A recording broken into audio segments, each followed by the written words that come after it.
ეს ახალგაზრდები მოითხოვენ, რომ ჯორდან პეტერსონს მათ კამპუსებში საუბრის უფლება აეკრძალოს.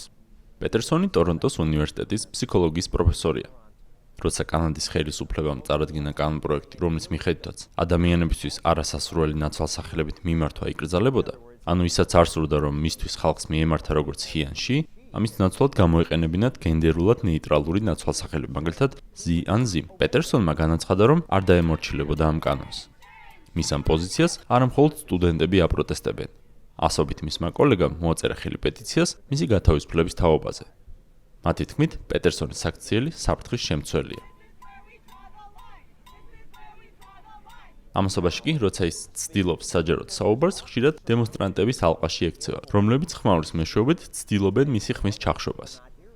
ამ სკოლაში კი ის და მოსწავლეები, რომლებიც მის მოსასმენად იყვნენ შეკრებილები, სკოლის ეზოში გავიდნენ ხმაურისგან თავის ასარიდებლად, თუმცა დემონსტრანტები მათ გარეთაც გაყვნენ და კვლავ შეუშალეს ხელი ლექციის მსვლელობას.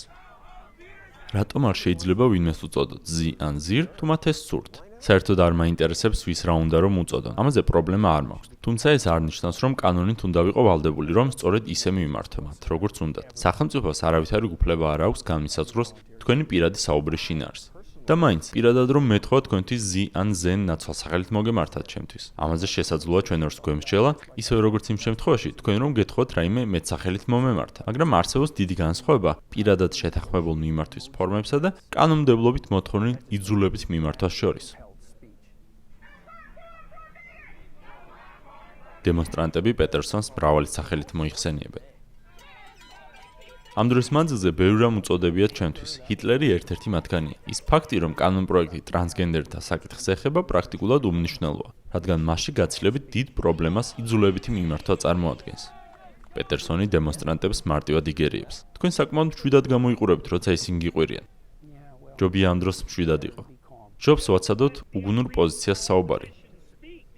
ამგვარად ისინი ცხადად წარმოაჩენენ საკუთარ უვიცობას და ამას ყველა დაინახავს. ამ ყველაფერს აღნიშნულ ვიდეოში შენიშნავთ, რომელმაც მილიონობით ნახვა დააგროვა. ალბათ იმიტომ, რომ პეტერსონი მშვიდად უმკლავდება ტელეწამყვანს, რომელიც მისი სიტყვებით თამაშობს. ანუ თქვენ ამბობთ, რომ ქალებს არ ყოფნით ინტელექტი, რათა წამყვანი კომპანიები მართონ? არა, მე საერთოდ არ მithქვამს. ის მხოლოდ ამბობს, რომ სქესთა შორის განსხვავებული ანაზღაურება უმეტესწილად ბუნებრივი განსხვავების შედეგია. ემხრობით თანაბარ ანაზღაურებას. ჩემი არგუმენტი უკვე გითხარით, როგორც თქვი, გააჩნია როგორ განსაზღვრავთ მას. ანუ არ ემხრობით. არა, მე ეს არ მithქვამს. მემარცხენეთა უმრავლესობის მსგავსად, ის დაჟინებით ამტკიცებს, რომ განსხვავება აუცილებლად დისკრიმინაციის შედეგია. ჩვენი საზოგადოება ასეთი სექსისტური რომ არ ყოფილიყო, ჩვენ შორის ხომ უფრო დიდი მსგავსება იქნებოდა. სინამდვილეში ეს ასე არ არის. მეცნიერება ამაზე მკაფიო პასუხს გთავაზობთ. მათ ათობით ათასი ადამიანი შეისწავლეს უამრავ ქვეყანაში, ხოლო აღნიშნული კვლევები ბევრჯერ იქნა დამოწმებული და გამოყენებული. წლების მანძილზე მემარცხენეები უარყოფდნენ სქესთა შორის განსხვავების არსებობას. ზოგადად, ქალები უფრო მზრუნველები არ არიან? არა. შემდეგი შეკითხვა. ფემინისტებისთვის საყვარელი გლორია სტაინემი განსხვავებების დასადგენად ჩატარებულ კვლევას ეწინააღმდეგებოდა კიდეც. ამ კვლევის ჩატარება სინამდვილეში ანტიამერიკული გიჟური აზროვნების კიდევ ერთი გამოვლინებაა. ამის მიუხედავად, კვლევები მაინც ჩატარდა. მათმა უმრავლესობამ ნათლად აჩვენა, რომ ქალები და კაცები საშუალოდ განსხვავებულ საქმიანობებში გამოირჩევიან. ეს მონაცემები კვლევების ჩატარების თავდაპირველ მოტივებს ეწინააღმდეგებოდა, რადგან ამგვარი შედეგები არავის სურდა. სწორედ ამიტომ იყო ეს ყველასთვის შოკის მომგვრელი. და მაინც, როდესაც ამას თქვენ ამბობთ, ეს ხალხის განრისხებას იწვევს. უნდა განარისხოს კიდეც, რადგან მე სწორედ რადიკალური მემარცხენე დოქტრინის ფუნდამენტს ვებრძვი. ამ დოქტრინის საძირკველია დებულება, რომ ყველა ჯგუფს უნდა ჰქონდეს თანაბარი შედეგები. უნდა არსებობდნენ ზუსტად იგივე რაოდენობის ქალი აღმასრულებელი დირექტორები, მეცნიერები, პროგრამისტები, რადგან კაცებსა და ქალებს შორის განსხვავება არ არსებობს. თუ შედეგები განსხვავებულია, ეს აუცილებლად სექსიზმის ბრალია. უფრო ზუსტად კი, როგორც მსახიობი ეშლი ჯადი ამბობს, პრობლემა პატრიარქატშია. დიახ, პატრიარქატი. უნივერსიტეტის პროფესორები სწორედ ამას ასწავლიან. ამერიკის შეერთებული შტატები პატრიარქალური საზოგადოებაა. პირველ რიგში ძალიან სუსტი არგუმენტი, რომ ყველაფერში ტირანი მამაკაცები დომინირებენ. 2000 წლიდან 2012 წლამდე აბსოლუტური სიღარიბის მაჩვენებელი 50%-ით შემცირდა. პატრიარქალური ტირანისთვის ზედმეტად კარგი შედეგია, არა? მსოფლიოს ისტორიაში ეს პერიოდი ყველაზე სწრაფი ეკონომიკური განვითარებით ხასიათდება. კამპუსებში კი კვლავაც გაიძახიან, რომ დამნაშავე, უთანასწორობა და ჩაგვრაა. სოციალური სამართლის პროგრამაზე სულ უფრო მეტი სტუდენტი აბარებს. საფუძველშივე კორუმპირებულია ისეთ დისციპლინები, როგორებიცაა ქალთა და ეთნიკურ ჯგუფთა კვლევები. როდესაც არ ვიცი ადამიანის სასურველი ნაცვალსახელი, მე მათ მიმართავ როგორც they and them. ეს დისციპლინები სტუდენტებისგან რადიკალ მემარცხენე აქტივისტებს ქმნიან. უბრალოდ შედით მათ ვებსაიტზე და ნახეთ, როგორ ახდენენ მათი მიმართულების რეკლამირებას. სოციალური სამართალი განსხვავდება ჩვეულებრივი სამართლისგან. ის გულისხმობს სამართალს ადამიანთა ჯგუფებისთვის და მოითხოვს, რომ კაცებს, ქალებს, შავკანიანებს და თეთრკანიანებს უნდა ქონდეთ ერთნაირი შემოსავალი, ერთნაირი სამსახურებრივი მიდრეკილებები და ამ შემდეგ. პეტერსონი ამტკიცებს, რომ აღნიშნული იდეა მარქსისტი პროფესორებისგან მოდის. მაგრამ დღესდღეობით ცოტა სამარცხვინოა რომ თქვა, რომ მარქსისტი ხარ. ასე მიგაჩნიათ? თუმცა უნდა გითხრათ, რომ სოციალურ მეცნიერთა დაახლოებით 1/5 საკუთარ თავს მარქსისტად მიიჩნევს. ასე რომ დიახ, ცოტათი სამარცხვინოა, თუმცა არასაკმარისად. ისეთივე სამარცხვინო უნდა იყოს იმის თქმა, რომ მარქსისტი ხარ, როგორც იმის თქმა სამარცხვინო, რომ ნაცისტი ხარ.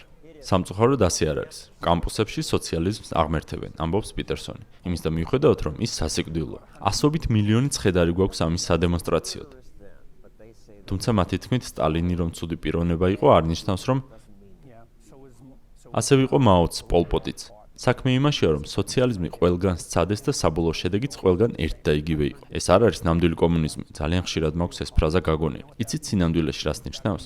ეს ნიშნავს, რომ მე რომ სტალინის ადგილზე მყოფი მზრუნველი დიქტატორი ყოფილიყავი, ვეძლებდი უტოპიის განხორციელებას.